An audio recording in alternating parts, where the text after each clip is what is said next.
Jadi waktu membaca la ilaha illallah, tidak ada yang sempurna kecuali Tuhanku Allah.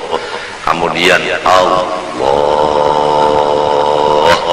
Tuhanku sempurna. Kemudian hu sidin yang sempurna.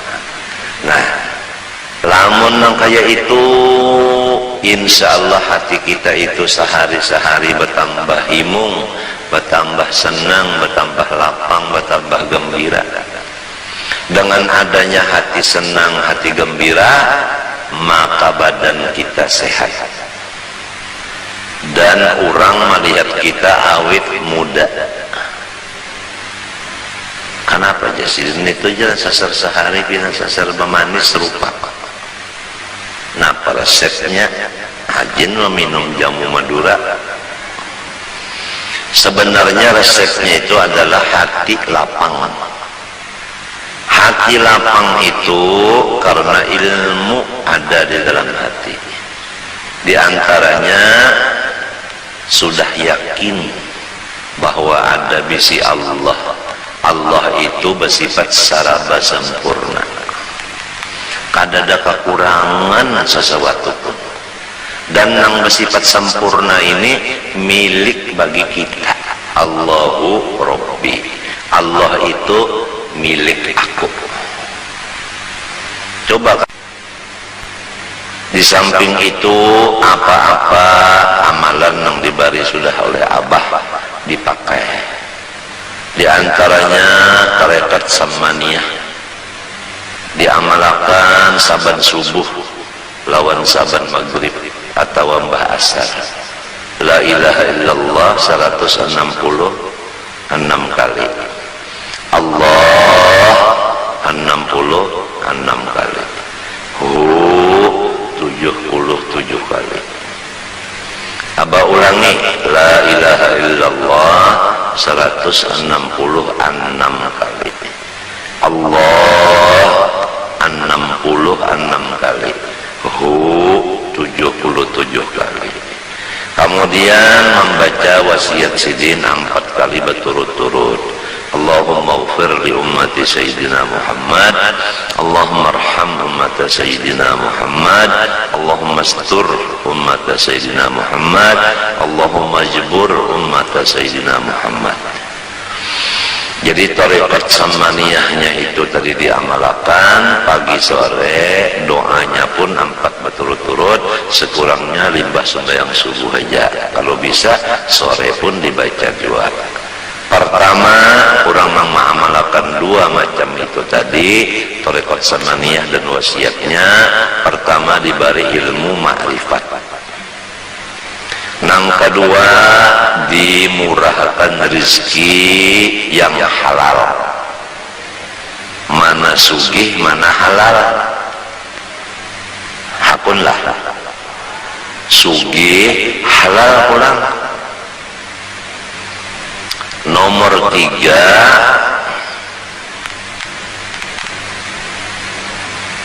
ditulis jumlah wali kutub.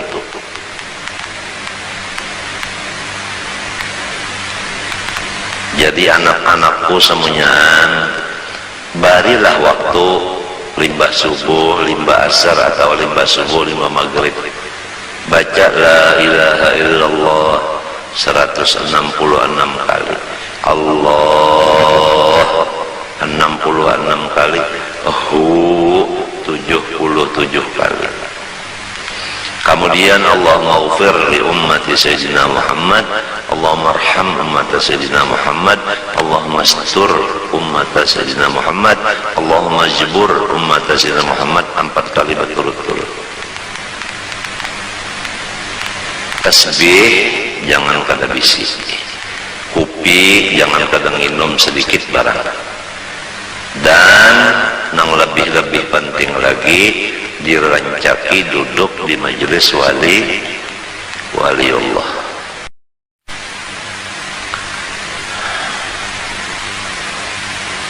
Nang jelas sudah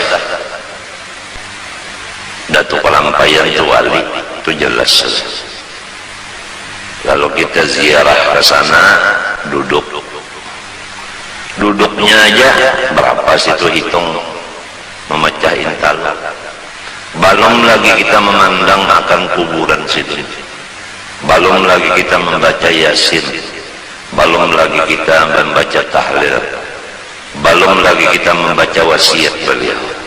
Setiap orang ziarah ke makam Kalampayan, Sidin minta kepada orang nang ziarah membacakan wasiat Sidin di dalam ziarah itu, yaitu pertama membaca Qul huwallahu ahad 13 kali, sholawat Nabi 14 kali, Fatihah sekali, Qul a'udzu birabbil falaq sekali, Qul a'udzu birabbin nas sekali. Ini supaya anak-anakku semua nang ziarah ke Kalampayan jangan pada membaca wasiat Sidin itu. Ada aja tulisannya di muka kubur itu, ada wasiat Sidin itu, ada tulisannya. Pertama membaca Qul huwallahu ahad 13 kali, sholawat macam-macam, sholawat sallallahu alaihi Muhammad ke Allahumma sholli ala Muhammad ke 14 kali. Nang ketiga surah Fatihah sekali, nang keempat Qul a'udzu birabbil falaq sekali, Qul a'udzu birabbin nas sekali. Lain dari itu terserah nak baca Yasin, tabarak, batahlil. Hanya meminta kepada Allah, bertawassul, ya Allah ya Tuhanku, ulun minta kepada Engkau dengan berkat Datu Kalampayan supaya ulun balaki guru ijeh. Astagfirullah, salah diralat. Masalah tuan-tuan membacaan, ya Allah ya Tuhanku, ulun minta kepada sampian bertawassul dengan Datu Kalampayan supaya ulun guru ijai dapat bini pulang. Nah itu bujur, kada salah kada. Amin. Nah kadudi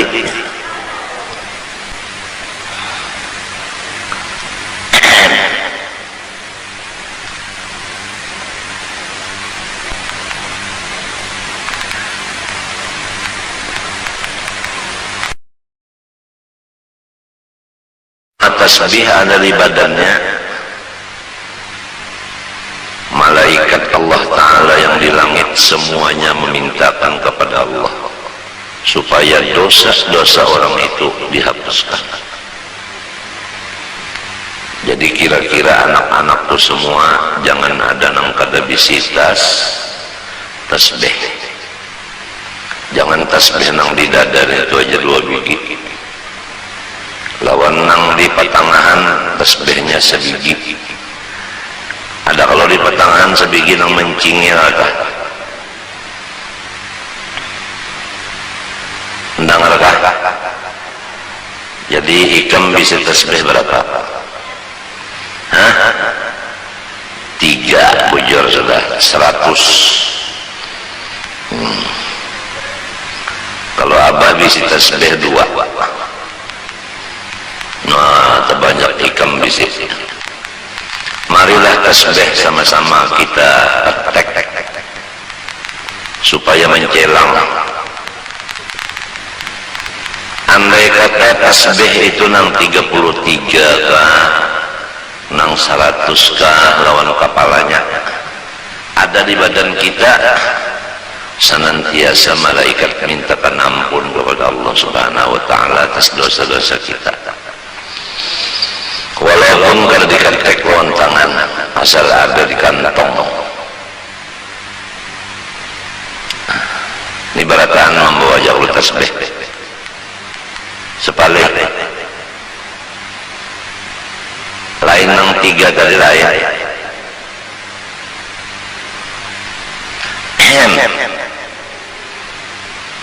Menukar tasbih buntungnya.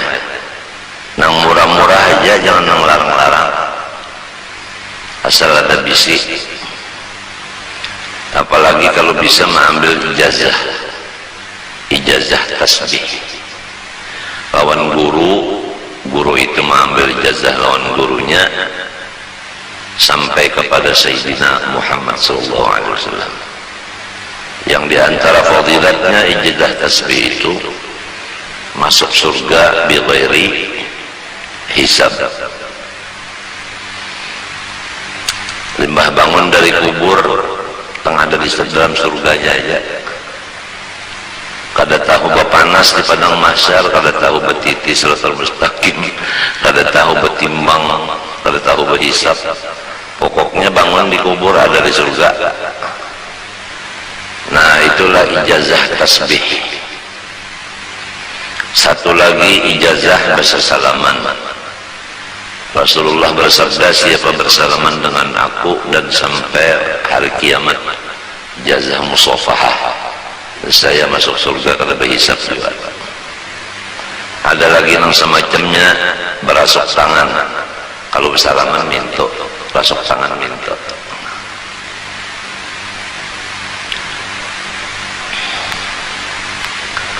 Ada lagi itu libasul khirqah. Guru itu memasangkan pakaian yang presiden diandak di kepala lah, diandak di bahu lah. Nang bakas pakaian guru itu diandak.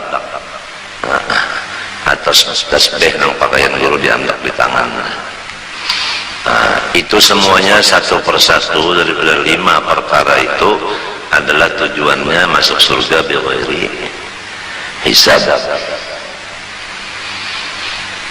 Dan itu ada silsilahnya dari guru ke guru sampai kepada Rasulullah sallallahu alaihi wasallam. Yang kedua, minum kufi.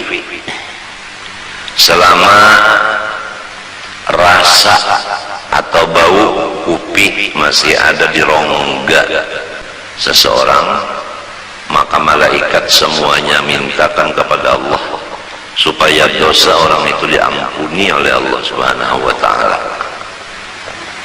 Jadi kepada anak-anakku yang udah mengambil ijazah bersalaman dan tasbih, hendaklah jangan kena menginum kopi sehari semalaman walau sedikit barang minum kopi. Nah, selama kopi itu masih ada di dalam rongga kita, baunya, bekasnya itu, malaikat mintakan ampun segala dosa kita.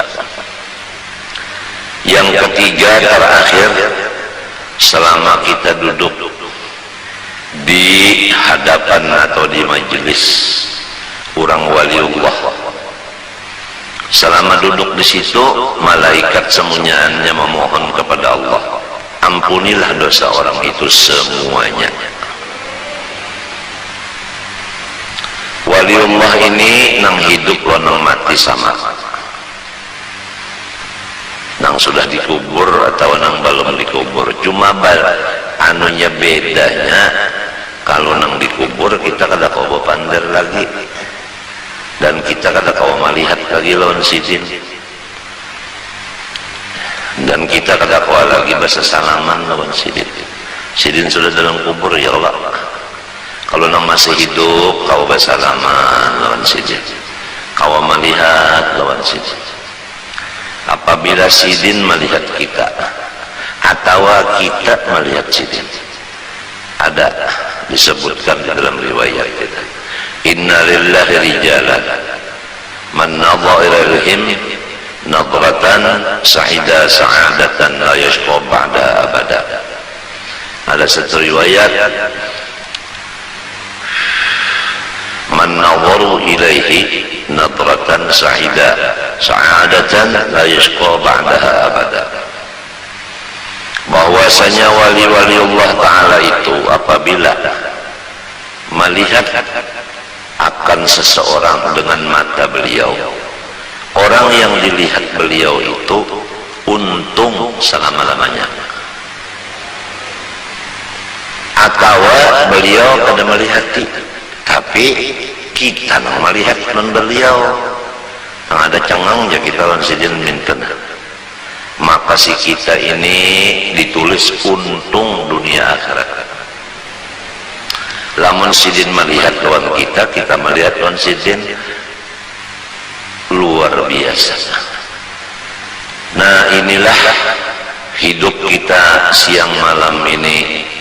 Pertama, menuntut ilmu nang mengakibatkan kita ini sehari demi sehari bertambah untung. Jangan sehari-sehari bertambah rugi. Menggunakan mata, menggunakan muntung, menggunakan awak duduk di majelis waliullah, mata memandang waliullah, tangan bersalaman lawan waliullah, di awak ada tasbih.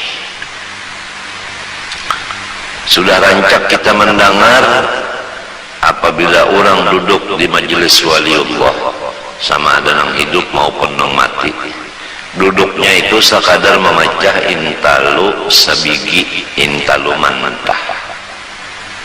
Intalu mantah itu ambil sebiji, diketek lawan tangan pecah. Duduknya di majelis wali sekadar itu aja, satu mat mana. Maka pahalanya kita duduk satu mat itu lebih banyak daripada mulai keluar di parut beribadat siang malam non stop sampai mati. Misalnya ada seseorang namanya Abdullah, dia duduk di majelis wali sekadar memecah intalu sebiji. Ada seseorang namanya Abdurrahman, mulai keluar di parut umma langsung beribadat siang dan malam, umurnya 100. Kada sing ampihan beribadat 100 tahun mati. Maka Abdullah itulah yang paling sugih pahala daripada Abdurrahman tadi. Nah, itulah artinya cara orang mencari keuntungan hidup. Ma'andak akan burit duduk di majelis waliullah, sekadar memecah intalu sebiji. Kalau duduknya seperempat jam memecah intalu berapa biji? Coba bayangkan, kali akan aja untung benar. Cuma kalau orang munafik duduk di majelis wali itu sama dengan burung duduk di dalam sangkar.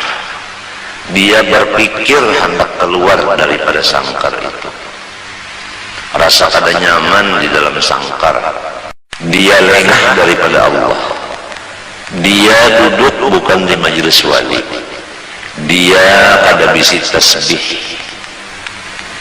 dia membuang-buang waktu.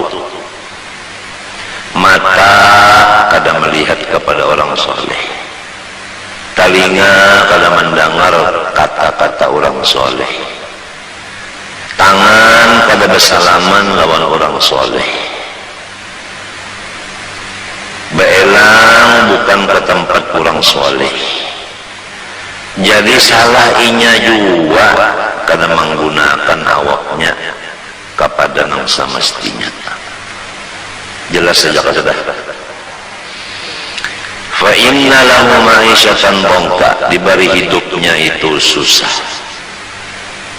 Selain daripada di dunia susah. Wa nahsyuruhu yaumal qiyamati a'ma. Dia bangun dari kubur ke padang mahsyar di dalam keadaan buta matanya. Kada gampangan orang buta berjalan mulai di kubur ke padang mahsyar, tahantup-hantup. Lalu berpanggil lawan Tuhan, Rabbi lima hasyartani a'ma wa qad kuntu basira.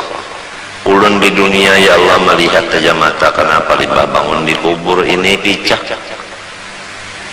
Ujar Tuhan, sudah berapa pelajaran-pelajaran disampaikan guru-guru agama, tapi ikam kada mau mendengar. Ada juga yang mendengar kada maasih, kada menurut, kada memakai. Jadi walau umpat mendengar tapi kada maasih, kada menurut, sama aja lawan nang kada mendengar juga. Hidupnya susah, kena bangun di kubur menuju padang mahsyar itu picak. Wa kadzalika yauma tunsa. Karena demikianlah pada hari kiamat ini engkau tidak dilayani sama sekali, dibiarkan sama sekali oleh Tuhan. Ya Allah, kasihan. Jadi anak-anakku semua, taubatlah kita daripada segala kesalahan yang sudah lewat. Janganlah berjalan kecuali ke tempat orang soleh. Jangan bakawan kecuali orang yang soleh. Jangan melihat kecuali kepada orang soleh. Jangan ziarah kecuali ke rumah orang soleh. Dan jangan kada bisi tasbih. Dan sehari semalaman jangan kada minum kopi walau sedikit. Di samping itu, apa-apa amalan yang diberi sudah oleh Abah dipakai. Di antaranya tarekat samaniyah, diamalkan saban subuh lawan saban maghrib atau mbah asar. La ilaha illallah 166 kali. Allah 66 kali. 77 kali. Abah ulangi, la ilaha illallah 166 kali. Allah 66 kali. 77 kali. Kemudian membaca wasiat sidin 4 kali berturut-turut. Allahumma ighfir li ummati Sayyidina Muhammad, Allahumma arham ummata Sayyidina Muhammad, Allahumma astur ummata Sayyidina Muhammad, Allahumma jibur ummata Sayyidina Muhammad. Jadi tarekat samaniyahnya itu tadi diamalkan pagi sore, doanya pun 4 berturut-turut, sekurangnya limbah sembahyang subuh aja. Kalau bisa sore pun dibaca 2. Pertama, orang mengamalkan 2 macam itu tadi, tarekat samaniyah dan wasiatnya. Pertama diberi ilmu ma'rifat. Yang kedua, dimurahkan rezeki yang halal. Mana sugih, mana halal. Hakunlah. Sugih, halal pulang. Nomor 3,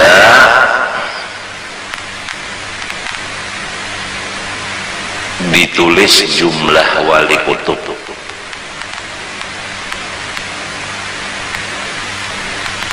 Jadi anak-anakku semuanya, barilah waktu limbah subuh, limbah asar atau limbah subuh, limbah maghrib, baca la ilaha illallah 166 kali.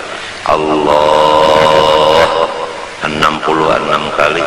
77 kali. Kemudian Allahumma ighfir li ummati Sayyidina Muhammad, Allahumma arham ummata Sayyidina Muhammad, Allahumma astur ummata Sayyidina Muhammad, Allahumma jibur ummata Sayyidina Muhammad 4 kali berturut-turut. Tasbih jangan kada bisi. Kopi jangan kadang minum sedikit barang. Dan yang lebih penting lagi, dirancaki duduk di majelis waliullah. Adab ziarah kepada waliullah jangan tangan 10. Nah, itu harus ada yang dihadiahkan lawan sidin. Itu memang Tuhan yang mengatur. Idza najaitumur rasul faqaddimu baina yaday najwakum shadaqah. Bukan waliullah itu meminta akan hadiah, sama sekali tiada. Tapi Tuhan mengatur kita adabnya kalau hendak baelang babawaan. Jangan tangan 10. Ya ayyuhalladzina amanu idza najaitumur rasula faqaddimu baina yaday najwakum shadaqah. Nah, itu artinya membawa hadiah. Itulah peraturannya orang ziarah. Kalau di sana ada wasiat, bacalah wasiatnya. hanya kita meminta kepada Allah dengan berkat sidin. Jangan meminta lawan walinya, minta lawan Allah. Bertawassul dengan berkat wali itu. Itu caranya meminta kepada Allah dengan berkat waliullah yang dielangin ini. Angka itu caranya. Nah, mudah-mudahan ikam sudah abah jelaskan, paham dan mengerti, dan mudah-mudahan Allah memberi taufik kita kawan memakainya, sehingga abah dan anak-anak abah berataan menuju kepada tambahan untung hidup kita. Jangan seperti yang dahulu adalah tambahan rugi saban hari.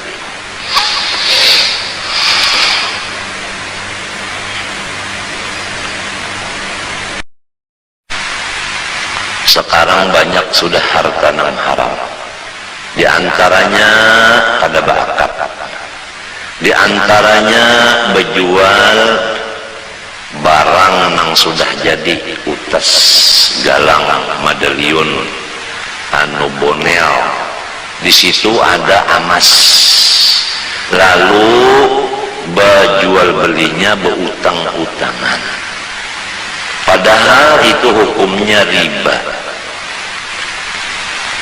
Kalau kita berjualan barang-barang yang ada emasnya, emasnya itu harus dikontan. Adapun intanannya atau matanya itu boleh berutangan. Emasnya itu wajib kontan. Ya kan misalnya utasnya, ini berlian asli 6 karat. Nah, melihatkah? Nah, harganya 400 juta. Ikatnya ini perak. Nah, bukan emas. Kalau ikatnya emas, lalu abah jual. Intannya ini boleh berutangan, tapi si ikatnya ini harus bayar kontan. Nah, itu. Ini banyak sekali sudah orang nambah jual ikat-ikatan itu riba, berutang-utangan. Nah, apabila riba apa? Yamhaqullahu riba. Habis harta yang ada di rumah dimakan oleh si riba tadi. Jadi hati-hatilah kalau orang menjual barang yang ada di situ ribanya, yaitu emas. Wajib emas kontan, jangan berutang-utangan. Adapun matanya, intan dan lain-lainnya boleh berutang-utangan. Sudah kalau abah sampaikan.